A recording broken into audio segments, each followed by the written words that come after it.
जय मल्हार. कोल्हापुरात गेल्या 9 दिवसांपासून सुरू असलेलं डॉक्टर ईश्वर यमगर यांचं आमरण उपोषण स्थगित करण्यात आलेलं आहे. 9 दिवसांच्या या आंदोलनानंतर डॉक्टर ईश्वर यमगर यांची प्रकृती खालावत चालली होती.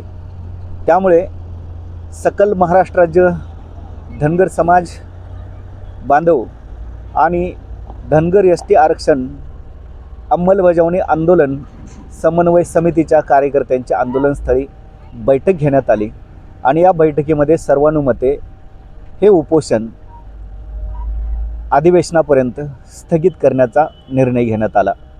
आपल्या सर्वांना माहिती आहे की या आंदोलनाला जिल्हा प्रशासनाकडून या ठिकाणी भेट देण्यासाठी करवीरचे तहसीलदार आणि प्रांताधिकारी आले होते आणि त्यांनी शासनाचा धोरणात्मक निर्णय काय आहे ते त्या ठिकाणी सांगितलं होतं आणि त्यांनी डॉक्टर ईश्वर यमगर यांना हे उपोषण स्थगित करण्याची विनंती केली होती. शासनाचा धोरणात्मक निर्णय सांगत असताना शासनानं जी कमिटी स्थापन केलेली आहे त्या कमिटीचा त्यांनी हवाला दिला होता. परंतु सकल धनगर समाज बांधवांनी आणि धनगर एस टी आरक्षण अंमलबजावणी आंदोलन समन्वय समितीनं या ठिकाणी या कमिटीला कडाडून विरोध केला. त्याचबरोबर या कमिटीनं जिल्हा प्रशासनासमोर 3 अटी आणि शर्ती ठेवल्या आणि त्या 3 अटी व शर्तींच्या जोरावरती हे उपोषण या ठिकाणी तात्पुरते स्थगित करण्यात आले आहे. अर्थातच या अटींची शर्तींची पूर्तता न केल्यास किंवा आमच्या मागण्या न मान्य केल्यास हे आमरण उपोषण आंदोलन अधिवेशनानंतर या ठिकाणी पुन्हा सुरू करण्यात येणार आहे. त्यामुळे अधिवेशन संपायच्या आत धनगर एस टी आरक्षण अंमलबजावणीचा प्रश्न या सरकारनं मार्गी लावणं अपेक्षित आहे. ज्या मागण्या सकल धनगर समाज बांधवांच्या वतीनं डॉक्टर ईश्वर यमगर यांच्या वतीनं आणि धनगर एस टी आरक्षण अंमलबजावणी आंदोलन समन्वय समितीच्या वतीनं करण्यात आल्या त्या मागण्या अशा आहेत. त्यातली पहिली मागणी ही आहे की धनगर एस टी आरक्षणाच्या प्रश्नावरती केंद्र सरकारने विशेष अधिवेशन बोलवावे आणि ज्याप्रमाणे EWSचं 10% आरक्षण देताना विशेष अधिवेशन बोलवण्यात आलं आणि त्यानंतर त्या ठिकाणी कोणीही मागणी केलेली नसताना कोणीही आंदोलन केलेलं नसताना न मागता सरकारनं त्यांना 10% आरक्षण दिलं. त्यासाठी घटनेमध्ये बदलही केली, घटनेत दुरुस्ती केली आणि नवा कायदाही केला आणि विशेष म्हणजे आरक्षणाची मर्यादा वाढवून त्यांना ते आरक्षण देण्यात आलं. तद्वतच किंवा त्याच धर्तीवरती गेल्या अनेक वर्षांपासून धनगर एस टी आरक्षणाचा प्रश्न या ठिकाणी भिजत पडलेला आहे. त्यामुळे हा प्रश्न देखील तातडीने सोडवण्यासाठी केंद्र सरकारने धनगरांसाठी देखील एक संसदेचं विशेष अधिवेशन बोलावं आणि या अधिवेशनामध्ये धनगरासहित मराठा समाजाचा देखील प्रश्न त्या ठिकाणी मांडावा आणि धनगर एस टी आरक्षण अंमलबजावणी संदर्भातली योग्य ती कार्यवाही करावी. मग ती घटना दुरुस्ती असेल, नवा कायदा असेल, वटहुकूम असेल, जे काय असेल ते, पण हा प्रश्न संसदेचे विशेष अधिवेशन बोलावून त्या ठिकाणी मार्गी लावावा हे आम्ही त्या ठिकाणी पहिली मागणी केलेली आहे.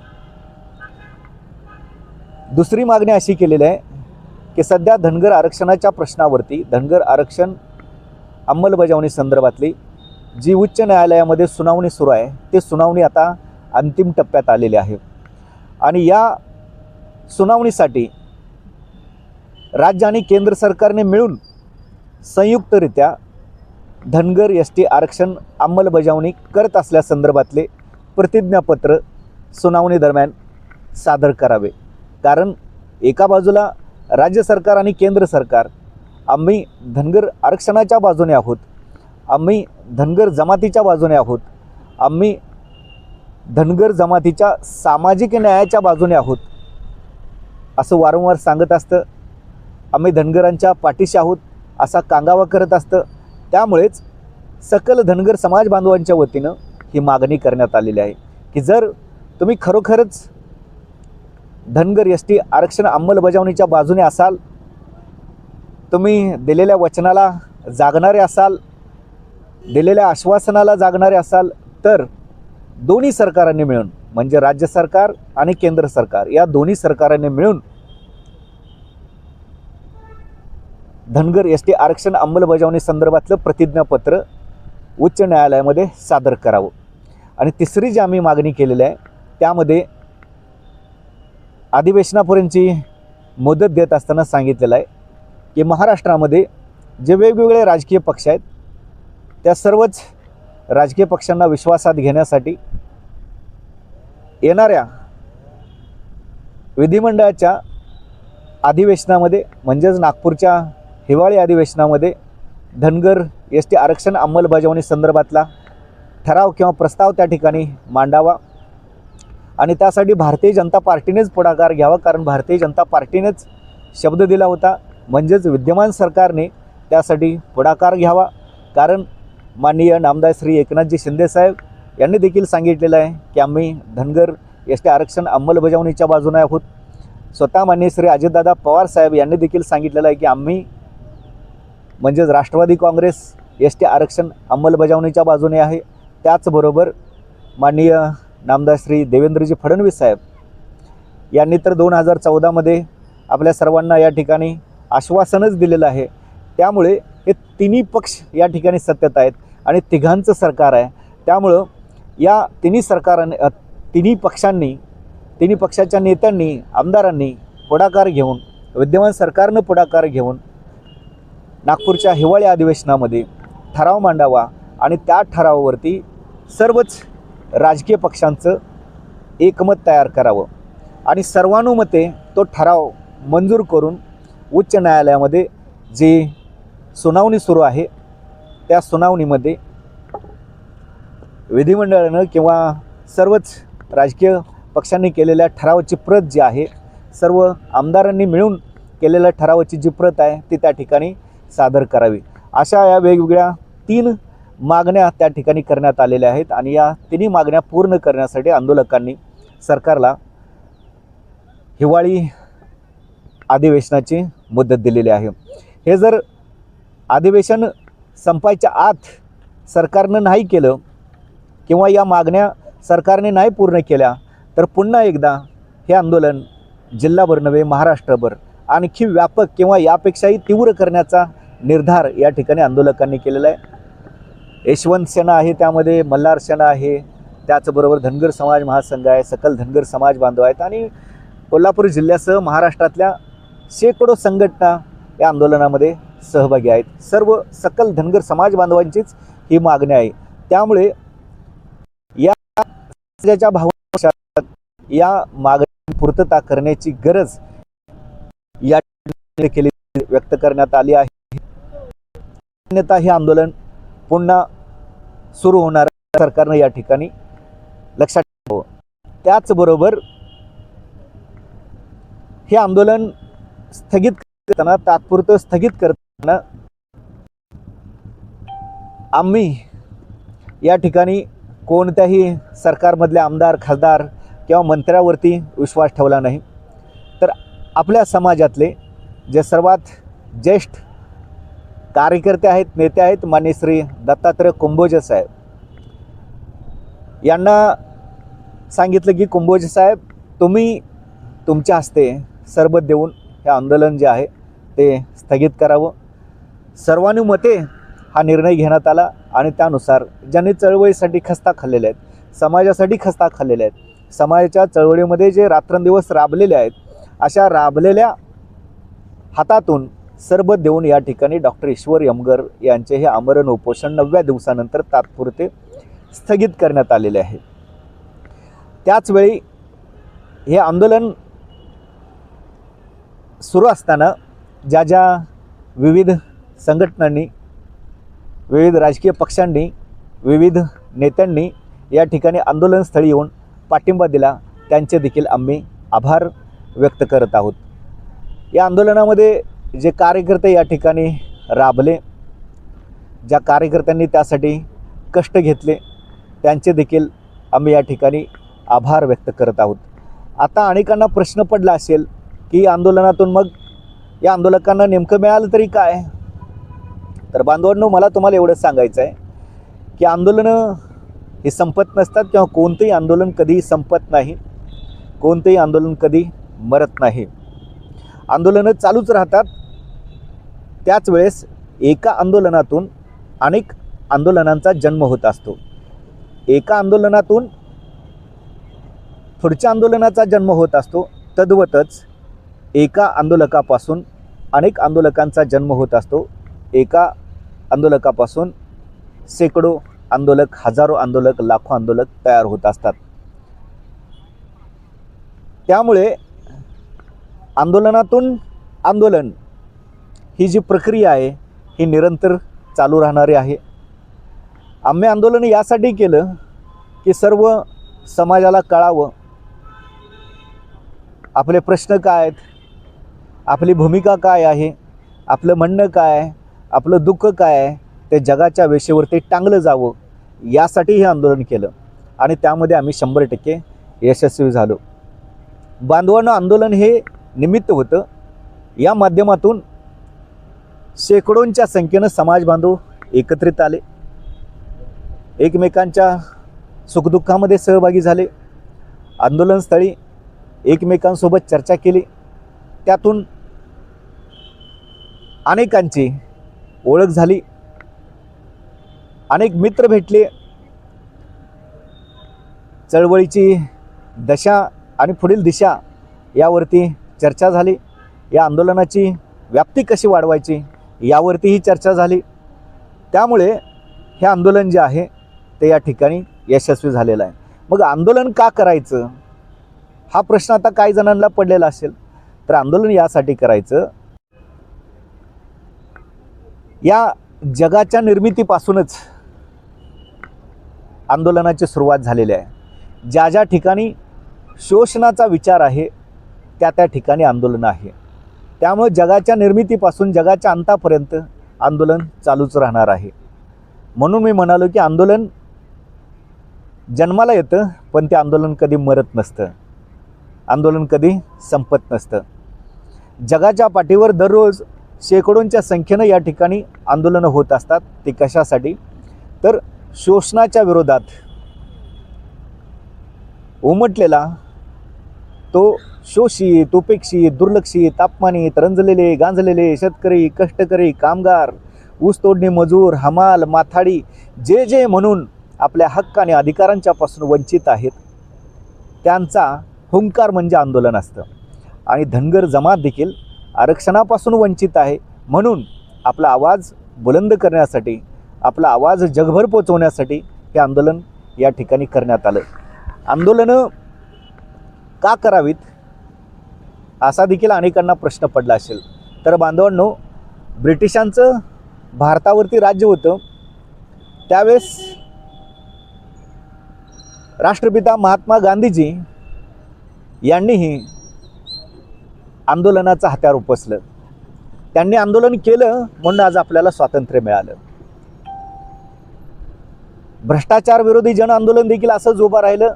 अण्णा हजारे यांनी दिल्लीमध्ये आंदोलन केलं आणि त्यातून अरविंद केजरीवाल नावाचा नेता जन्माला आला आणि आज त्यांची दिल्लीमध्ये आणि पंजाबमध्ये या ठिकाणी सत्ता आहे. ते जर आंदोलन उभं राहिलं नसतं तर अरविंद केजरीवाल किंवा आम आदमी पार्टीला दिल्लीत आणि पंजाबमध्ये कदापि सत्ता मिळाली नसते. म्हणून आंदोलनातून आंदोलक जन्माला येतात, नेते तयार होतात, नेतृत्व तयार होतं आणि आम्ही या आंदोलनाच्या माध्यमातून हेच केलं. डॉक्टर ईश्वर यमगर यांच्यासारखा एक नेता या समाजाला मिळाला, एक नेतृत्व या समाजाला मिळालं. त्याचबरोबर आमचे असंख्य कार्यकर्ते, आमचे असंख्य नेते या ठिकाणी जे झटत होते ते देखील या ठिकाणी धनगर समाजाचं भविष्यातलं नेतृत्व म्हणून पुढे आलेले आहेत. त्यामुळे आंदोलनाचं महत्त्व जे आहे ते प्रचंड आहे. जिथं जिथं शोषणाचा विचार आहे तिथं तिथं हे आंदोलन जे आहे ते सुरूच राहतं बांधवांनो. म्हणून आंदोलन कधी संपत नाही आणि धनगर एस टी आरक्षण अंमलबजावणीचं आंदोलन तर एस टी आरक्षणाची अंमलबजावणी झाल्याशिवाय मुळीच संपणार नाही. दुसरं उदाहरण सांगतो. आणीबाणीनंतर देखील जयप्रकाश नारायण यांचं आंदोलन उभं राहिलं आणि त्यांनी तर या देशाची सत्ताच हस्तगत केली. त्यांनी स्वतःचं सरकार स्थापन केलं. त्या आंदोलनातून या देशामध्ये एक सरकार जे आहे ते निर्माण झालं बांधवांनो. म्हणून आंदोलनातून चर्चा होतात, चर्चेतून खुर्च्या मिळतात, हे आपण या ठिकाणी लक्षात ठेवलं पाहिजे. व्यवस्थेविरुद्ध केलेला सामुदायिक संघर्ष म्हणजे आंदोलन होय. ही आंदोलनाची व्याख्या आहे बांधवांनो. म्हणून आपण सामुदायिकरित्या संघर्ष करायला शिकलो, हे या आंदोलनाचं घवघवीत यश आहे. भारतीय राज्यघटनेच्या कलम 19(1) अन्वये भाषण स्वातंत्र्याचा आणि व्यक्ती स्वातंत्र्याचा प्रत्येकाला अधिकार आहे आणि 19(ब) नुसार एकत्रित येऊन आपल्या प्रश्नावरती सामुदायिकरित्या शांततेच्या मार्गानं आंदोलन करण्याचा सर्वांना अधिकार आहे. आणि हा हक्क आणि अधिकार जो आहे तो या ठिकाणी आम्ही या आंदोलनाच्या माध्यमातून अधोरेखित केलेला आहे. दिल्लीच्या सीमेवरती शेतकऱ्यांचं जवळपास वर्षभर आंदोलन सुरू होतं. 378 दिवस म्हणजे एका वर्षाहून अधिक काळ हे आंदोलन जे आहे ते त्या ठिकाणी चाललं. सरकारचा हेकेखोरपणा होता, सरकारचा उद्दामपणा त्या ठिकाणी सुरू होता.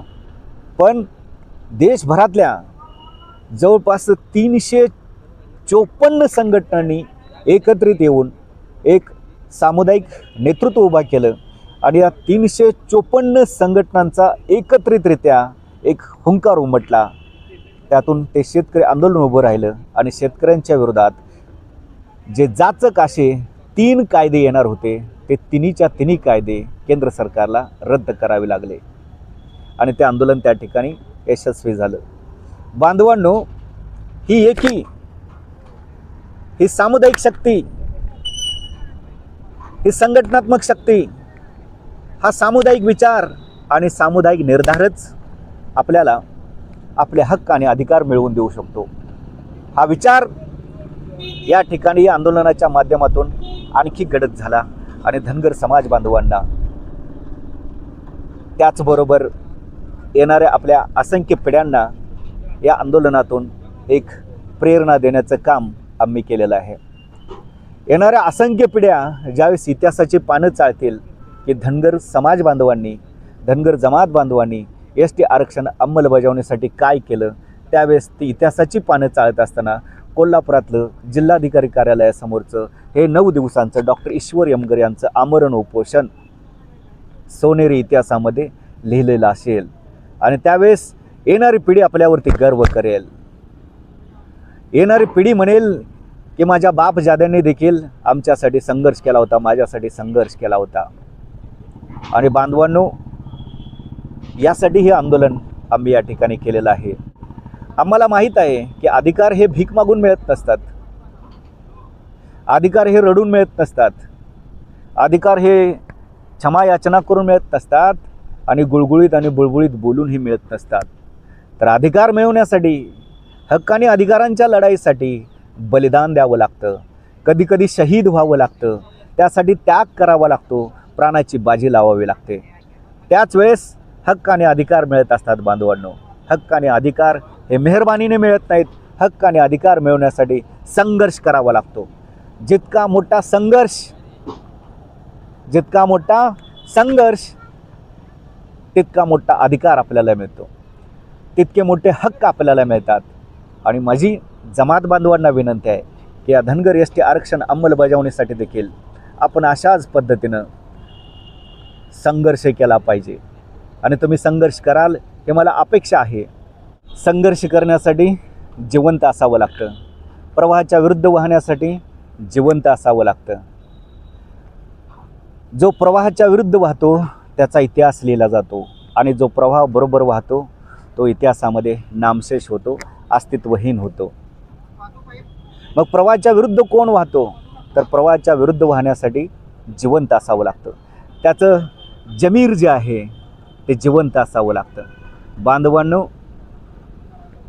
पाण्यामध्ये प्रेत टाकलं तर ते प्रेत देखील प्रवाहाबरोबर वाहत जातं. प्रवाहाच्या विरुद्ध वाहण्यासाठी जिवंत असावं लागतं. म्हणून जे प्रवाहाच्या विरुद्ध वाहतात त्यांचा इतिहास लिहिला जातो आणि जो प्रवाहाबरोबर वाहतो तो इतिहासामध्ये नामशेष होतो. हे आपण या ठिकाणी लक्षात घेतलं पाहिजे.